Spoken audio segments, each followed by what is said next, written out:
नमस्कार, सच्ची रिपोर्ट में आपका स्वागत है और मैं हूं आपके साथ प्रियांशु शर्मा।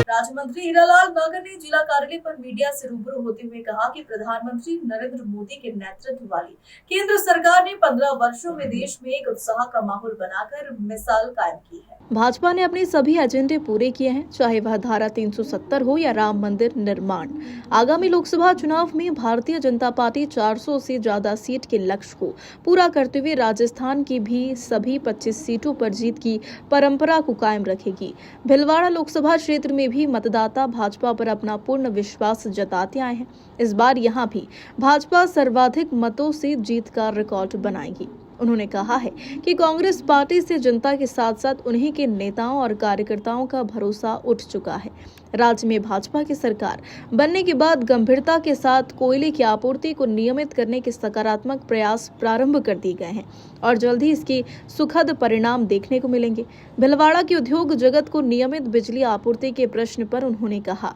कि गत दिनों भीलवाड़ा के उद्योगपतियों का प्रतिनिधिमंडल उनसे मिला है और उनके द्वारा दिए गए सुझावों पर विचार करके यहाँ के उद्योग जगत को हर संभव राहत पहुँचाने का प्रयास किया जाएगा। सभी आज मेरे संगठन के पदाधिकारी और मेरे पत्रकार बंधुओं, लोकसभा की तैयारी लगभग हमारी पूरी है और भारतीय जनता पार्टी इस बार भी पिछली बार का जो 25 सीटों का रिकॉर्ड था उसको कायम रखेगी और पहले पिछली बार से भी ज़्यादा बहुमत से हम इस बार राजस्थान में 25 सीटें जीत करके और आएंगे। हम हमारे मजबूत संगठन के आधार पर निरंतर जो हम बूथ से लेकर के और पन्ना प्रमुख तक हमारा संगठन का जो विस्तार हुआ है और उसकी वजह से हमें जो हमारे वोट प्रतिशत में भी इजाफा हुआ है और हमारे कार्यकर्ताओं में भी एक हमारे देश के प्रधानमंत्री नरेंद्र जी मोदी ने जो ये 10 वर्ष के हमारे कार्यकाल रहा है स्वर्णिम, तो हर कार्यकर्ता उत्साहित है। जनता में भी एक माहौल है। जिस तरह से हमारे जो एजेंडे थे, धारा 370 हो, राम मंदिर हो,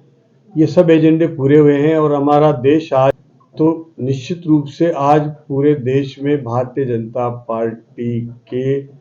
400 सीटें पार का जो लक्ष्य है हमारा, वो पूरा भी होगा और मोदी जी पुनः प्रधानमंत्री बनेंगे। हमारा लक्ष्य है कि भीलवाड़ा सीट जो ऐतिहासिक जीत हम यहाँ से दर्ज करते हैं और अधिक मतों से हम जीत करके इस बार पुनः एक बड़ा रिकॉर्ड बनाएं, ताकि भीलवाड़ा बहुत ही हमारा अच्छा जीत का गढ़ है और हम निरंतर यहाँ से जीतते रहें। तो भीलवाड़ा के एक एक कार्यकर्ता को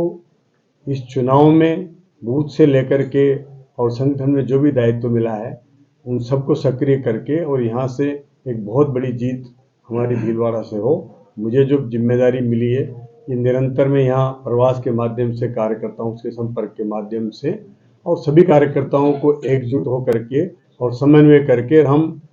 इस सीट से एक ऐतिहासिक जीत राजस्थान में रिकॉर्ड बने भीलवाड़ा से जीत का हो या नेट मीटरिंग हो, इसको लेकर बीजेपी भी काफी अग्रसर रही है विपक्ष में। तो अब क्या आगे की रणनीति है? देखिए, बिजली की जो समस्या है ये कोई एक दिन की समस्या नहीं है। ये पिछले 5 साल के कार्यकाल में जिस तरह से इस व्यवस्था को चरमराया और इसके साथ जिस तरह से बिजली को इन्होंने लोगों को परेशान होना पड़ रहा है, तो इसकी बहुत बड़ी एक कहानी है। नहीं वो और मुझे अभी परसों के दिन ही यहाँ के व्यापारी थे, सब लोग भीलवाड़ा के, वो आकर के मिले थे,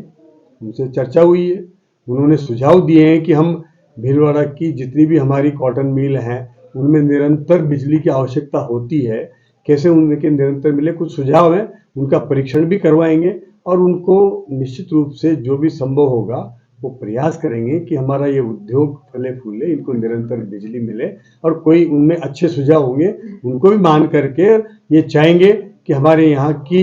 जो फैक्ट्रियां हैं, जो इंडस्ट्री है, ये कहीं और नहीं जाए, प्रदेश से शिफ्ट नहीं हो, बल्कि और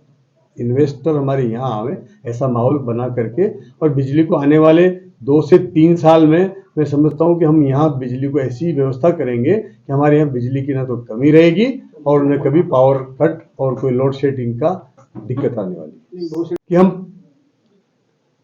कोई एक्सचेंज के थ्रू जब हमें लोड ज़्यादा आता है, पीक आवर्स होते हैं, तब कोई एक्स्ट्रा पावर मिल जाए और हम उस समय दे दें, लेकिन वो अवेलेबल नहीं हो रही। आज हम 10 रुपये में भी एक्सचेंज के थ्रू पावर खरीद रहे हैं। जब हमें लोड एक्स्ट्रा आता है, जब शाम के समय से लेकर के और रात के 8 साढ़े 9 बजे तक पीक हाउस में, और सुबह भी 6 बजे से 9-10 बजे तक, वो पीक हाउस में हमारे यहाँ डिमांड ज़्यादा है, जनरेशन कम है, हमारे जो एग्रीमेंट हो रहे हैं वो भी कम है, तो हमें वो 2 से 2,500 मेगावाट की एक्स्ट्रा बिजली खरीदने की आवश्यकता है। मुश्किल से हमें 1500-1200 मेगावाट मिल पा रही है, फिर भी 1000-1500 मेगावाट जो हमें कम मिल रही है, वो उसको कहीं न कहीं हमें एडजस्ट करके और